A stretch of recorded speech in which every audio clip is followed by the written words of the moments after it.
Graça e paz, povo de Deus. Bom estarmos juntos, conversando acerca da palavra. Pastor Márcio, graça e paz. Graça e paz, meu pastor, graça e paz, você que nos acompanha aí pela rádio, pelo Facebook, aí, pelo YouTube, né? E não se esqueça de se inscrever no canal do YouTube, né, pastor? Amém. Vai aparecer o sininho, aí você se inscreva. Faça parte, né, da família Semeando. Pastor, nesse tempo, né, de estarmos em quarentena, de restrição de locomoção, a gente olha para a praia está lá, mas a gente não pode ir para a praia. A gente olha para a praça está lá, mas a gente não pode ir para a praça. A gente olha para os restaurantes que outrora a gente frequentava, pizzaria, né? E ela está lá, com suas freezer cheias, mas a gente não pode estar lá. A gente olha para a igreja, para as igrejas hoje, né? Seja a igreja católica, seja a igreja evangélica. Lá estão os bancos, lá está o som, as caixas, mas não podemos estar lá. E se tratando de igreja, né, todos os outros lugares permanecem com suas belezas. A praia com a sua beleza e está mais bonita. A praça com sua beleza e acaba ficando mais bonita. A igreja, e não importa se com banquinho de tábua ou se banco acolchoado, tem a sua beleza. Mas a gente não pode usufruir de tudo aquilo que é belo, de tudo aquilo que o Senhor fez. E faz a gente refletir, né, como evangélicos. O texto em Colossenses, capítulo 1, começa assim no versículo 15. Ele, o primeiro filho, é a revelação visível do Deus invisível. Ele é superior a todas as coisas criadas, pois foi por meio dele Deus criou tudo no céu, na terra, tanto o que se vê como o que se não vê, inclusive os poderes espirituais, as forças, os governos, as autoridades, por meio dele, para ele, Deus criou todo o universo. Na verdade, a praia, a praça, a pizzaria, a igreja, é tudo dele, é tudo para ele. A gente se reunia como igreja, não é por causa da gente, a gente se reunia como igreja por causa de Jesus. E por tudo aquilo que a gente já usufruiu e de repente não deu valor, dessa liberdade a qual Ele nos deu, que tudo é dele. Ele não nos tirou nada, mas Ele nos fez parar e refletir exatamente daquilo que é dele e a maneira que nós nos comportamos. Se nós nos reuníamos como igreja por causa dele, hoje não faz diferença se a gente se reúne em casa, na caverna, não importa. Não é a beleza do templo ou a beleza daquilo que é a eloquência da palavra, porque não é a palavra do homem, é a palavra dele que é bela, que é bonita. E nós, por muito tempo, não valorizamos. Talvez Deus esteja retirando algumas coisas de nós, daquilo que tudo é dele, exatamente para daqui a pouco a gente aprender a dar valor, a reconhecer, a ver o belo naquilo que é feiura hoje. Quantas pessoas estão nos assistindo, pastor, nos ouvindo, enclausuradas e já estão em pânico dentro de si. Não é mais só a depressão, a opressão, o medo, é o pânico, é o pavor, mas há uma beleza.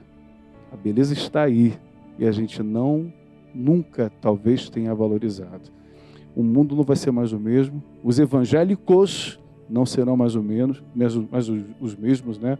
Essa mudança que Deus está trazendo, ela está sendo válida, pastor, para nós. Deus permitiu para os evangélicos e para os não evangélicos também, né? Um choque de entender como nós estávamos conduzindo a nossa vida a respeito daquilo que era o valor que estávamos dando a tudo que a gente tinha, que ainda tem, mas não pode usufruir, né? Como o senhor disse, está tudo lá, cara. Tudo do mesmo jeito, talvez até melhor, porque o homem não tem depredado, não tem usado, então tá lá. E aí a gente começa a dar valor aos domingos que a gente... Não vou para a igreja hoje não, né? Às quartas-feiras, tô cansado do trabalho, agora tá cansado de ficar em casa, né? Mas que muitas vezes a gente acabava não valorizando. Não estou dizendo que pecado, nada disso não, querido. Estou dizendo que muitas vezes a gente não fez da forma que podia ser feito, né? Com a excelência que podia ser feito, com a alegria que podia ser feito e com o valor que podia ter se dado às pessoas do lado. Quantas vezes, pastor, a nossa igreja tem uma característica, como muitas, né? Sai do teu lugar, dá um abraço no teu irmão, e tem gente que tem dificuldade, né, de sair. Ah, pastor chato, tem que sair para abraçar. Hoje, existem pessoas que estão sentindo falta desse abraço, né? Aí estão lá os condomínios de Alphaville, os prédios bonitos da Barra da Tijuca, estão tudo lá, mas você não pode usufruir daquilo que é a área ali de lazer, você tem que ficar trancado dentro de casa, e pode ter o maior conforto que for, querido. Quando o ser humano perde a liberdade de ir e vir, né, isso mexe muito com ele.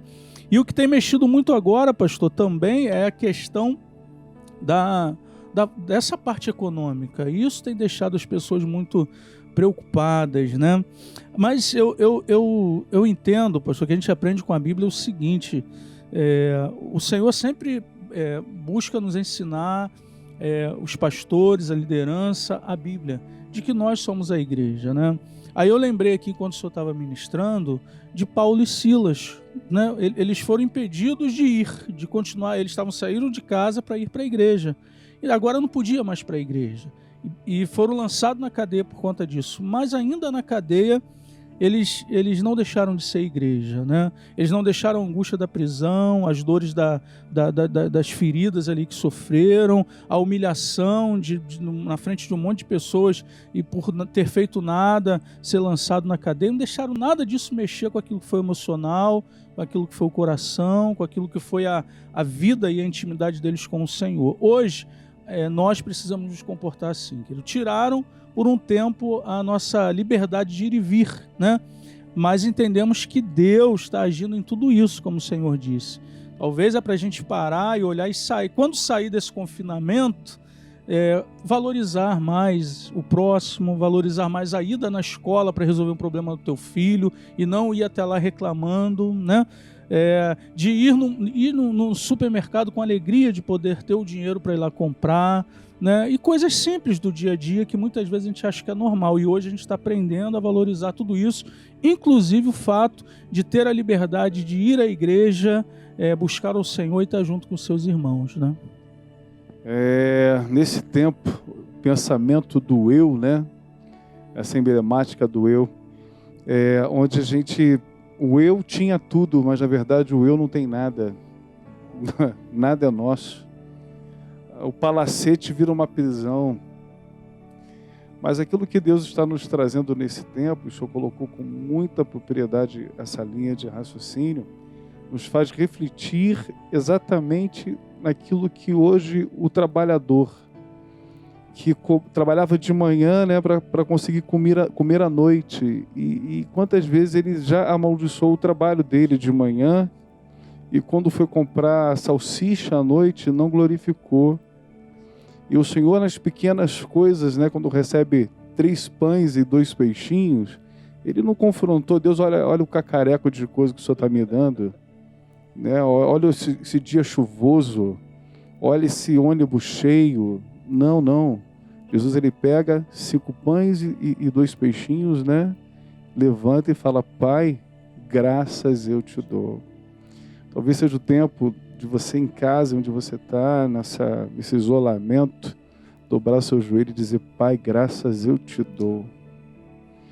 Porque eu tenho certeza que no meio de toda essa luta, de todo o teu medo, de todo o teu pânico, você tem sentido aí dentro uma pontinha de fé, uma pontinha de esperança, de que amanhã vai ser melhor do que hoje.